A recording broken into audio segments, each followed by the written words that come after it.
Oh snap, Glaze is going live.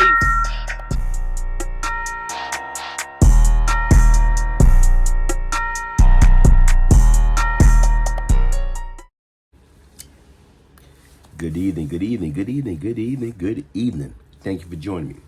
Just in case you're joining me for the very first time, I'm your host, the one they call Brian Glaze Gibbs. And this is my ministry. I talk about the good, I talk about the bad, I talk about the ugly.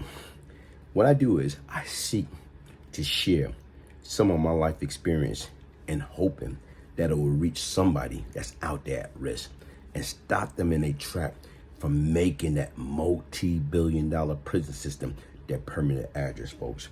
Listen, crime doesn't pay. There's no shortcut in life. Only thing comes fast is trouble. Easy to get into, hard to get out. Today, what I'm gonna talk about is this. I'm gonna talk about a good friend of mine. Right now, he just recently had a birthday. May his soul rest in peace.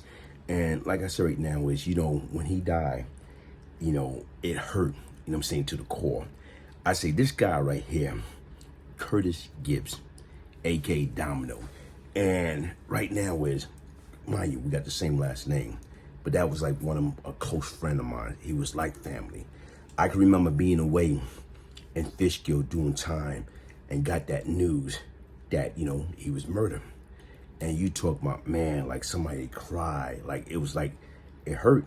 Because once again, when you lose somebody that you love and care about, I don't care what anybody say, folks. It hurt. And like I said, I'm in jail.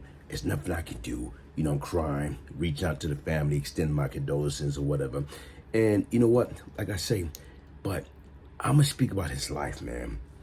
This guy right now, man, he had this magnet about himself. Handsome brother, fly. That's why I call him a Fresh Prince of Brooklyn. You know what? Better yet, the Fresh Prince of New York City, man. Young, pretty boy, dresses behind off, man. You talk about fashion. He was into it from, I'm talking about the shoes, the sneakers, I'm talking about the jeans, to the gabardine, to the mark neck, to the, the quarterfield, to the sheepskin. I'm talking about to the jewelry. I'm talking about as a young guy, Curtis Domino Gibbs was a fly cat, man. You know what? Honestly speaking, I think Biggie Smalls, you know what? When he made that song, I get more butt than ashtray. I think he was thinking about Domino. Because back then, hey, like I said right now, is that cat used to get like more butt than ashtray or whatever, because the girls love him, man. Pretty boy, man. Fly guy, and he had that personality, man. Like he had that magnet that he just attract people to him, and good guy, man. I can remember, like I told you right now, whereas like, we used to go down, we used to rob, steal, do our little negative things to make our fast money. And I can remember being on a world famous Delancey Street. Everybody went to Delancey Street to hustle. And we go down there, get our gear, get our sneakers, get our clothes, get our coat, get our shirt, get everything for Delancey Street.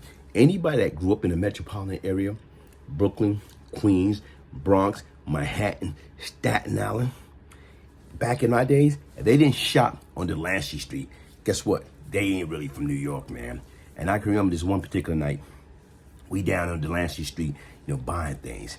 And right now, it's pitch black dark. Okay? Here it is about 6, 7 o'clock in the evening. And right now, everything starts shutting up. And we just coming out, because we just got finished. You know what I'm saying? I guess like going to Floor Shop, buying some British Walkers. And as we coming out, it's these 3 guys. Guys come out with guns and shotgun. And right now, the jackers, they came to stick us up. So to me, like right now, once they got the drop on us, we're probably like, 15, 16 years old. You don't got no guns. These guys older than us, they got guns. So automatically, you put your hands up, bingo, you accept the agony of defeat. I'm saying right now, man, Domino, this cat had a shotgun, a sort of shotgun to Domino's chest. And Domino holding on to the bag, like for dear life. I'm like, yo, Domino, man, let it go. We don't got no win. Let it go. We can get that materialistic thing some other time. They got the drop. They got the win in hand. We don't got no choice. Let it go. And like, hesitant, stubborn. You know, when right now, I guess the word register, we don't got no win. Let it go, man. It wasn't worth him losing his life over some materialistic things. And the fact is, these guys, they got us. They got us. I'm talking about we don't have nothing. No bulletproof vests. We don't have nothing. Like I say, we about 15, 16 years old. And these cats got us outnumbered, outgunned. But you see him, like right now, it was like, you know, y'all not taking nothing from me. And like I say, eventually, like I said, come on, man.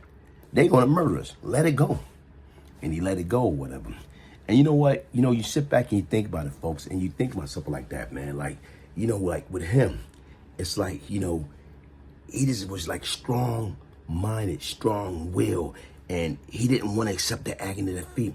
Despite the all was against us, he didn't want to let it go.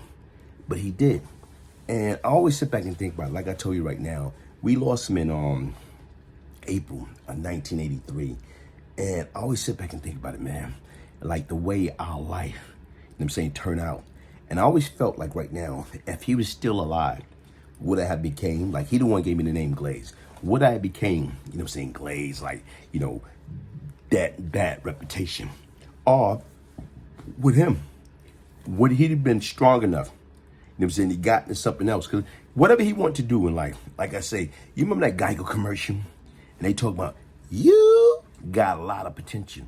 Listen, and Pinocchio's noses grew. Nah, with this brother, that brother had plenty of potential, man. And he could have been anything that he put his mind to. He could have been, you know what I'm saying, right now, stockbroker on Wall Street. He could have been a CEO of any company. He could have been anything that he wanted to be because he had that, you know, that air. He had that magic touch about himself, man. And the difference right now is, guess what? Here it is. If you got a friend or you got a buddy that's strong and doing something the right way, guess what? Chances are he going to motivate you, uplift you, and take you to the next level if you want it, man. And that's what I'm trying to say, folks. Like, you know, to me, like he lost his life at an early age. And like I said right now, man, he would have been celebrating his 60th birthday. And like I told you right now, man, you talk about 1983, man. He lost his life just like that. And if you sit back and you think about it, when he lost his life, what, 19, 20 years old? Come on, folks. And like I said, he died of a violent death. And right now, a little misunderstanding that took place, and they just started cutting. They came back, started shooting or whatever. He was running, and they caught him in the back. And like I told you right now, man, like I say, that's a good friend that I love, Miss Daly. A lot of people, man. Like I said, a lot of people from, I'm talking about the Brooklyn area, East New York. I'm saying love and miss him daily, especially the girls, man. Hey, like I told you right now, they love it, Domino, man. Hey, rest in peace, Domino. Happy birthday. Like I said right now, man, like I say, shout out, man. I love you. Miss you daily, man. Hey, hit that like button, subscribe, share. Get your signed copy of the Beyond Lucky book by emailing me, Brian, Brian, Gibbs, Gibbs, 1201 at yahoo.com. If I can change, anybody can change. Change comes from within. One love.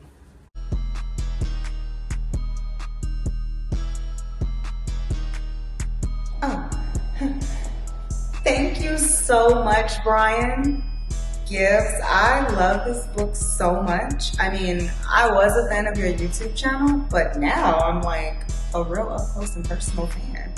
I really love what you have going on here. And not only that, but I too was once lost and now I'm found. So thank you, Brian, for this autographed copy. I appreciate you.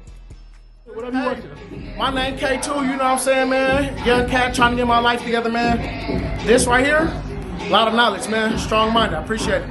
Yo, Glaze, I just got to my favorite part of your book. This is Out of Prison as a New Person. So, page 308, May of 1998.